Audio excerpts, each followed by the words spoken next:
maka tidak boleh menikahinya selama-lamanya. Nah, kalau ibu kita bukan hanya ibu, seluruh perempuan di garis keturunan ibu kita. Ibu kita punya ibu, nenek kan? Nanti ibu punya ibu lagi, punya ibu, terus ke atas sampai Nabi Adam. Anda boleh menikahi kalau dia garis keturunan ibu kita. Begitu juga bapak, kita kan punya ayah, ayah punya ibu. Maka ibu ayah boleh menikah, nenek kita itu. Jadi nenek dari ibu, nenek dari ayah, terus ke atas. Tak boleh kita nikahi. Anak perempuan, begitu juga anak perempuan haram dinikahi, dijadikan istri selama-lamanya. Begitu juga anak perempuan dari anak perempuan kita, cucu perempuan, terus ke bawah. Nanti kita punya anak keturunan laki-laki, ada anak perempuan dan laki-laki, anak perempuan, cucu perempuan. Anak laki-laki kita menikah dengan perempuan, kemudian melahirkan anak perempuan. Boleh kita menikah dengan cucu perempuan anak laki? Juga haram. Maka baik dari anak laki-laki, anak perempuan, cucu perempuan ke bawah, cici semuanya segaris keturunan itu haram dinikahi. Nah, itu dengan sebab kerabat. Siapa lagi yang haram dinikahi? Perempuan yang satu rahim dengan kita, satu perut. Siapa dia? Saudara kandung kita. Maka saudara perempuan kita itu haram dinikahi. Apakah dia saudara kandung, atau saudara seibu, atau saudara seayah? Siapa lagi? Ponakan, anak saudara kandung. Maka ponakan perempuan itu haram dinikahi. Apakah dari saudara kandung, saudara seibu, atau saudara sebapak? Kalau dia punya anak, haram dinikahi. Nah, kemudian siapa lagi? Al-a'mam. Siapa di antaranya umpamanya mertua? Umpamanya apa?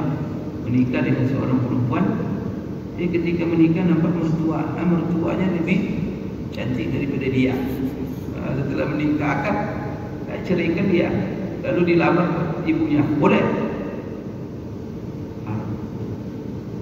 Perempuan lain akibat kita menikah itu siapa? Yaitu anak tiri. Kalau sudah menyusu dengan seorang ibu, maka ibu itu sama dengan ibu kandungnya. Kemudian ibu terus ke atas itu haram hukumnya. Kemudian kalau dia punya anak, maka anak itu saudara kandung kita. Maka kalau dia punya saudara susuan kita, baik laki-laki itu perempuan, kalau dia punya anak perempuan, boleh kita nikah dengan dia? Tidak boleh. Itu sama itu dengan ponakan kita. Begitu terus keturunan ke bawah. Khususnya bagi bapak-bapak yang panjang-panjang umur di atas 100, orang kaya lagi, nafsu tinggi pula. Kerjanya kawin cerai. Ini berbahaya ini. Kenapa perempuan itu haram selama-lamanya kita nikahi? Yaitu perempuan kena terjadi namanya li'an, proses li'an. Kalau ada seorang laki-laki menuduh istrinya berzina dan hamil, kemudian dia bilang, saya bersumpah ini kehamilan ini bukan hasil dari saya, lalu diingkarinya, maka pergi dia ke mahkamah. Maka mahkamah memproses namanya li'an. Maka kalau sudah terjadi li'an, perempuan laki-laki bersumpah, kemudian yang keempat nanti dia siap dilaknat oleh Allah kalau dia bohong. Dan kalau perempuan itu benar, perempuan juga bersumpah bahwa itu adalah anaknya, dan itu 4 kali juga di depan hakim. Maka kalau sudah bersumpah, masing-masing sudah bersumpah menafikan itu anaknya, maka dia wajib dipisahkan selama-lamanya. Maka tak boleh lagi dia menikah. Bismillahirrahmanirrahim. Masalah al-maharim atau al-muharramat. Siapa wanita-wanita yang tidak boleh dinikahi oleh seorang laki-laki? Itu penting untuk dikaji. Kemudian siapa laki-laki yang tidak boleh dinikahi oleh seorang perempuan? Tak boleh sembarangan itu. Maka umpamanya Pak, perempuan yang haram dinikahi oleh seorang laki-laki, yaitu karena ada 4 sebab, ada 4 faktornya yang disebutkan oleh Al-Quran dan Sunnah Rasulullah SAW. Nah, yang haram dinikahi perempuan itu ada 2 macamnya. Ada yang diharamkan, ada 3 macamnya. Diharamkan selama-lamanya, tak boleh sama sekali kita menikahi dia dalam kondisi situasi apapun. Namanya muharramat mu'abbadah, yang diharamkan menikahinya selama-lamanya. Yang kedua, ada kita haram menikahinya sifatnya cuma sementara, karena ada salah satu sifat yang ada pada perempuan itu yang tidak bisa kita menikahinya. Tapi kalau sifat itu hilang, kita menikahinya boleh. Nah, kemudian juga ada perempuan-perempuan yang tidak boleh kita menikahinya karena kita menghimpun dengan istri kita. Kawin kita dengan seorang perempuan, menikah. Nah, jadi ada kita tidak boleh menghimpun, artinya menikahi perempuan lain gara-gara adanya dia. Ini kan dalam agama kita kan sudah jelas, laki-laki kalau memang butuh, sifatnya kebutuhan, maka dia dibolehkan 4 istri. Tapi dia tidak boleh menggabung antara perempuan-perempuan yang memiliki sifat tertentu. Nah, kemudian yang ketiga, jadi ada haram selama-lamanya, haram sementara, haram pernah menggabung. Kemudian yang haram selama-lamanya ini diatur pula. Nah, berapa yang haram selama-lamanya? Karena 4 faktor pula. Pertama, karena ada faktor keturunan, nasab. Karena sama-sama keturunan, hubungan kerabat, hubungan karena satu perut. Nah, maka kalau di dalam satu perut ini, salah satunya apa?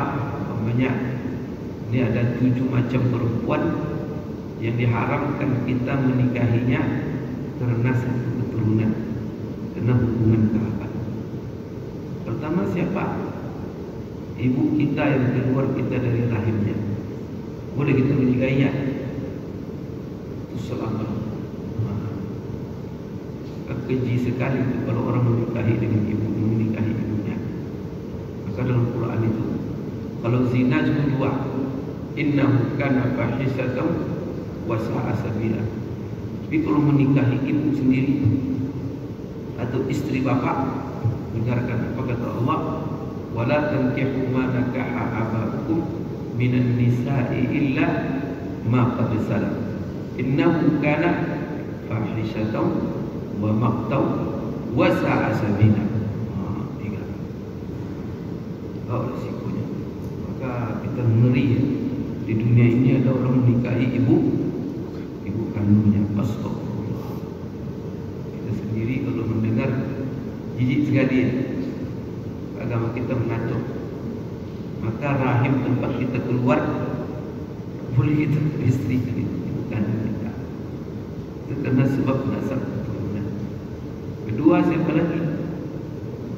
Anak perempuan yang keluar dari biologis kita, keturunan kita, anak perempuan kita. Boleh menikahi anak?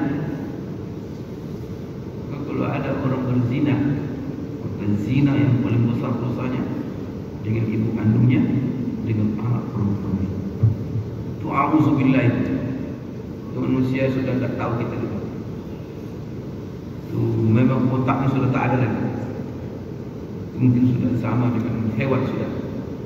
Sempat berzina dengan ibu kandungnya, berzina dengan anak perempuannya sendiri. Ini yang kita dengar di berita-berita, ngeri kita mendengar. Hal itu sesuatu yang sangat diharamkan dalam agama kita. Maka tidak boleh menikahinya selama-lamanya. Nah, kalau ibu kita bukan hanya ibu, seluruh perempuan di garis keturunan ibu kita. Ibu kita punya ibu, nenek kan? Nanti ibu punya ibu lagi punya ibu, terus ke atas sampai Nabi Adam. Anda boleh nikahi. Kalau dia garis keturunan ibu kita. Begitu juga bapak. Kita kan punya ayah. Ayah punya ibu. Maka ibu ayah boleh menikah nenek kita itu. Jadi nenek dari ibu, nenek dari ayah. Terus ke atas. Tak boleh kita nikahi. Anak perempuan. Begitu juga anak perempuan haram dinikahi, dijadikan istri selama-lamanya. Begitu juga anak perempuan dari anak perempuan kita, cucu perempuan, terus ke bawah. Nanti kita punya anak kadang-kadang laki-laki, ada anak perempuan laki-laki, anak perempuan, cucu perempuan. Anak laki-laki kita menikah dengan perempuan, kemudian melahirkan anak perempuan. Boleh kita menikah dengan cucu perempuan anak laki? Juga haram. Maka baik dari anak laki-laki, anak perempuan, cucu perempuan ke bawah, cicit semuanya segaris keturunan itu haram dinikahi. Nah, itu dengan sebab kerabat. Siapa lagi yang haram dinikahi? Perempuan yang satu rahim dengan kita, satu perut. Siapa dia? Saudara kandung kita. Kita saudara punya saudara kandung yang lahir dari satu perut ibu. Boleh dinikahi? Haram selama-lamanya.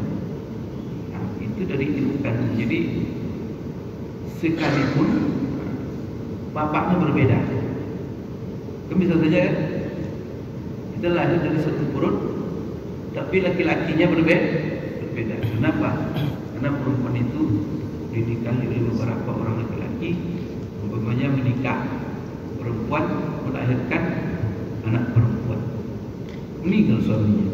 Setelah itu dia dinikahi oleh laki-laki lain, kemudian melahirkan anak laki-laki.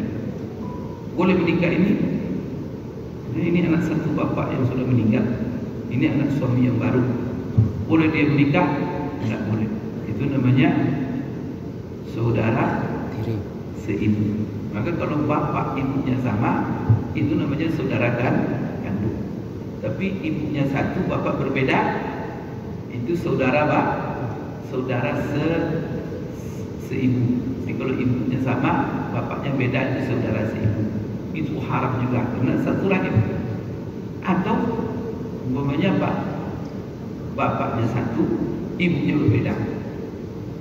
Seorang laki-laki menikah dua, menikah dengan seorang perempuan, punya anak laki-laki, menikah pula dia dengan perempuan lain, punya anak perempuan. Ini laki-laki perempuan ini boleh menikah anaknya, karena ibunya berbeda. Tak boleh. Kenapa?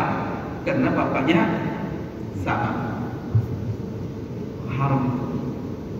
Itu namanya saudara. Maka saudara perempuan kita itu haram dinikahi, apakah dia saudara kandung, atau saudara seibu, atau saudara seayah.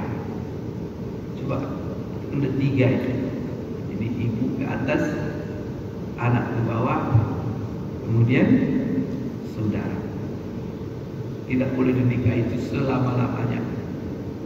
Kemudian siapa lagi? Ponakan, anak saudara kandung.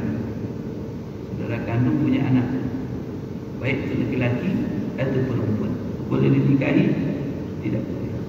Maka anak perempuan saudara kita itu namanya ponakan. Maka ponakan perempuan itu haram dinikahi. Apakah dari saudara kandung, saudara seibu, atau saudara sebapak?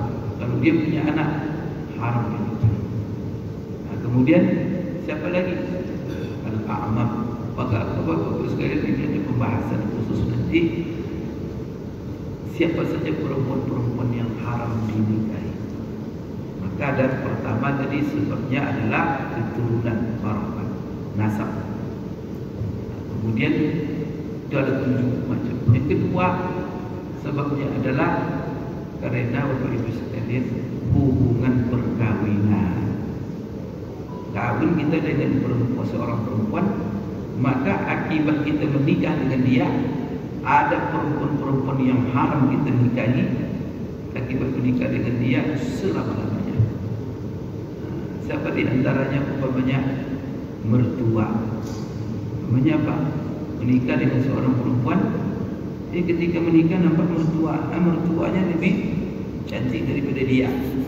Setelah menikah akad, ceraikan dia, lalu dilamar ibunya, boleh? Maka mertua itu semenjak kita akad nikah dengan anaknya, itu selama-lamanya haram dinikahi. Tak boleh. Sekalipun kita sudah menggaulinya itu, ini ada syarat menggauli. Namanya apa? Bukan saya kan belum saya gauli dia, saya kepengen menikah dengan ibunya. Jika banyak terjadi dengan mertua dia, mertuanya sendiri dia menikah, ini berbahaya. Ini dalam agama kita haram hukumnya. Maka dalam Quran itu wa ummahati nisaikum, ibu daripada istrimu, yang kita sebut dengan mertua. Nah, ini sebab apa? Kenapa itu ibu mertua itu haram? Ya karena kita menikahi anak. Maka itu disebut haram, faktornya karena adanya hubungan perkawinan. Maka kita ingat itu. Kalau kita sudah menikah dengan seorang perempuan, ada perempuan-perempuan yang menjadi mahram kita. Hubungan hukum mahram ini banyak. Nah, salah satunya apa? Kalau salaman dengan mertua, batal untuk kita? Tidak batal untuk kita. Karena dia apa? Mahram kita sudah. Haram kita selama-lamanya menikahinya. Tapi kalau bersentuhan dengan istri, coba lihat. Hubungan kita dengan istri itu tidak selama-lamanya. Maka kalau kita ceraikan dia, bisa dia dinikahi oleh. Tapi kita dengan mertua, maka kalau salaman dengan mertua tidak batal dulu. Tapi kalau salaman dengan istri,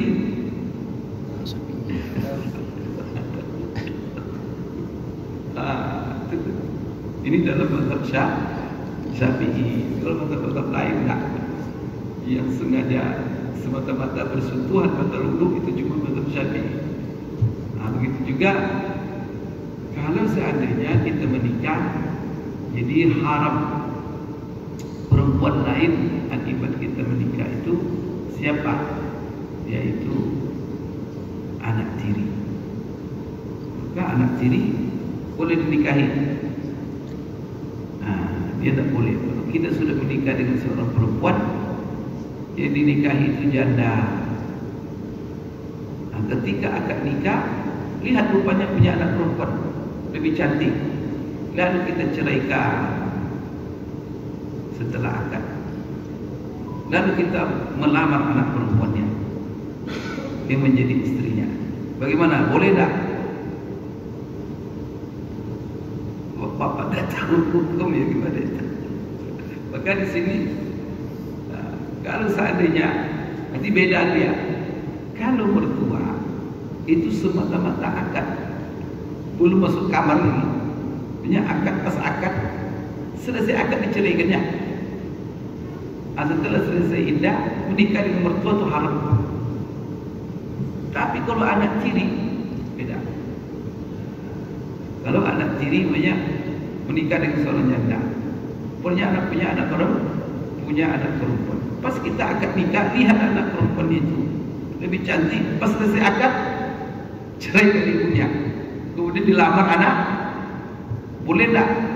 Nah, kalau anak tiri boleh, selama belum masuk kamar. Tapi kalau sudah masuk kamar, tidak boleh lagi. Dalam istilah Quran itu wa raba'ibukum allati fi hujurikum min nisa'ikumul lati dakhaltum bihinna. Tapi kalau dalam mertua tidak ada syarat itu. Wa ummahatun nisa'ikum saja. Kalau mertua tidak ada syarat masuk kamar. Tapi kalau anak tiri syaratnya masuk kamar. Tapi kalau belum masuk kamar, selesai akad langsung diceraikan. Maka apa? Setelah itu dilamarnya anak tirinya.